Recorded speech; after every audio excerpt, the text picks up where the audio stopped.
I can't wait to bring my goldfish to show until next month. Last Christmas, I wanted a puppy, but my mom gave me a goldfish instead. Take care of the fish first, and then we'll talk about getting a puppy, she said. I was sad at first, but I loved my little goldfish. I named him Cheeto because he's orange like a Cheeto. I can spend hours just looking at him, and he stares right back. I fed him every day at the same time, and then brought him to show and tell in spring. Mikey Sylvester brought his goldfish too, but his was ginormous. It was as big as his hand. My little goldfish was hardly the size of a thumb.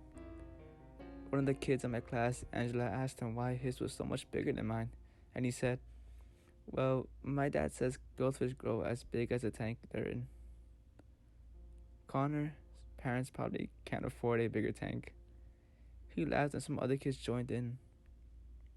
Mikey was always calling me poor. I can usually not let it get to me, like Mom says, but this time he was picking on Cheeto. "Your goldfish is big and fat like you, and he probably has cancer." I yelled back at him. My eyes wanted to cry, but I wouldn't let them. My teacher heard me yell at him, and I got a note home to tell my mom. He said that we were poor, Mama. I tried to explain. "That's no excuse. You need to control yourself, Connie." "Well, maybe if you got a bigger tank, it will shut him up." "Connie, after your behavior, you're lucky you don't get an ass whooping. You're really asking for a bigger tank?" "Yeah, Mom, please." "Well, maybe for your birthday." "But my birthday's in October. I want the tank now for Cheeto. That's enough." I think maybe Mikey's right, and we are poor. Our house is okay, and our car is okay. Maybe that's why my mom couldn't get the tank, and she just didn't want me to know. I had to take matters into my own hands. First, I tried using the bathtub, but my sister yelled at me, told me that he would flush him. Then I tried a drawer from my dresser, but the water leaked and got all of my socks wet. Finally, I came up with the best solution. There is a big lake not far from my house. I could ride my bike and bring him there and bring food for Cheeto. It made me sad that I couldn't look at him whenever I wanted. But he could grow huge in that lake.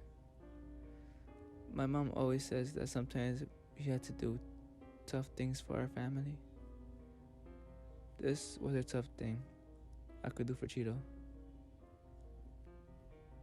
I fed him extra food one day, then scooped him into a little cup. I pedaled as fast as I could down to the lake and put Cheeto in. I told him, "It's okay, Cheeto. I'll be back to feed you tomorrow. Have fun in your new home." I sat and watched him swim a little, but then he swam off, and I couldn't see him anymore. I went home. The next day, I packed myself a ham sandwich and Cheeto's food and went off to the lake. I wanted to sit and spend some time with him. That's why I brought my sandwich. I waited and waited for a whole hour, and I was getting worried that something had happened to Cheeto. In school, they say some fish eat other fish. That seems wrong. We don't eat other people. Well, Mikey said that some people do, but he's a big fat liar. I was real sad when I finally saw Cheeto swim up towards the shore. He was looking bigger already. I guess Mikey doesn't lie about everything. He was a little less orange, and his front fins looked too long. But he was my Cheeto, already as big as my hand, All the extra food must have helped. I grabbed his fish flakes and sprinkled a bunch in the water. Then I sat down to eat my sandwich with him. He didn't like his fish flakes no more. Probably found some yummy food in the lake he liked. I tried giving him some breadcrumbs too, and he wouldn't take them. When I dropped a piece of ham in the water, he went crazy for it. His mouth opened so big and he just munched down on it. My mom says I need a lot of protein to get big and strong.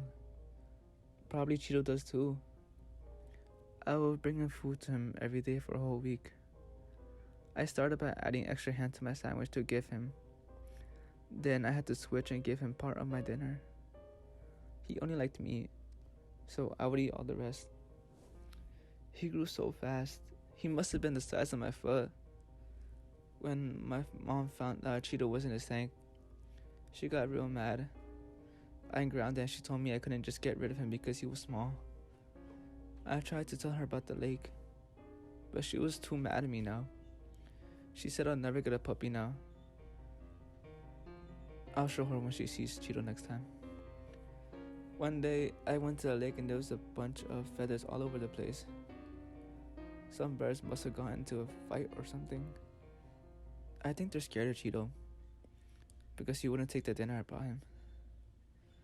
He was already real big by then, maybe the size of my leg. He didn't eat much after that, but he still kept getting bigger. I figured maybe someone was throwing some food in the lake he was getting. As long as he is happy, I don't care where he gets his food from. I started noticing a lot of flyers about missing pets in my neighborhood. I felt bad that those people were having so much trouble with their pets when Cheeto was doing so good. His front fins were so long that they looked like legs, and he could drag himself up on the shore a bit for me to pet him sometimes. I would bring little snacks of ham, which he would take for rewards when he did tricks. He could jump out the water, and he comes when I call him, and he can roll over. I don't even need a puppy anymore. He was huge now, bigger than me. One day, Mr. Johnson, who lives by the lake, came down and said, "You've been spending a lot of time down here, boy. I've seen you these past few months. Now I don't know what you're doing, but this here is private property." I was a little worried about Mr. Johnson. My mom told me he didn't like people like us. I guess she meant poor people. "Oh, I'm sorry, Mr. Johnson. You see, my goldfish lives in this lake." He must have thought it was funny because he started laughing. "Ain't no goldfish living in that lake. Ain't nothing can live in that lake. Quit telling tales, boy." "But he does. Look, I can call him." And I called Cheeto, but I didn't have a treat to give him. Mr. Johnson seemed curious and walked up to the shore to look for him.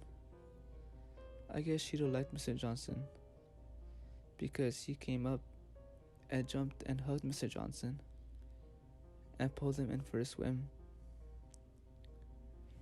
They were swimming for a long time, so I decided to go home.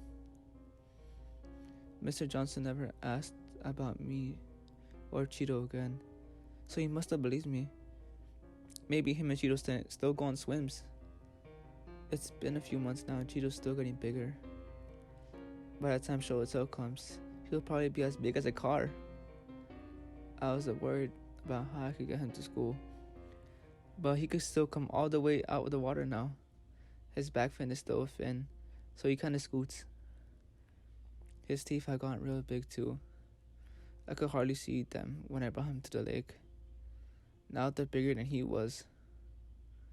Anyway, Reddit, I want to share with you because I have so long to wait for show and tell. And maybe I'll bring my mom out to meet Cheeto. They could go for a swim, and I think they both have fun. Do you guys want to go for a swim with him too? Hello everyone, it's Aneurysm here, and I just want to thank you guys for watching this video. I No, it's been a couple days. Well, actually, I posted my video yesterday, which honestly, that's probably one of my favorite videos so far I've done. It's the longest, and it was quite a headache because I have every time I messed up, like whenever I stuttered, I wanted to like redo it, and it was a lot. It was a lot of times where I messed up. But I hope you guys did enjoy that video, and I hope you enjoyed this one too. I've been really taking my time. If I wanted to do 2 videos per day, but I don't know, sometimes it's a bit hard, and I just want to find the right video, and sometimes I just can't find it. I just don't want to post a video where I don't feel attached to it, because these stories, whenever I feel the realism within it. And thank you guys, and I'll see you guys later.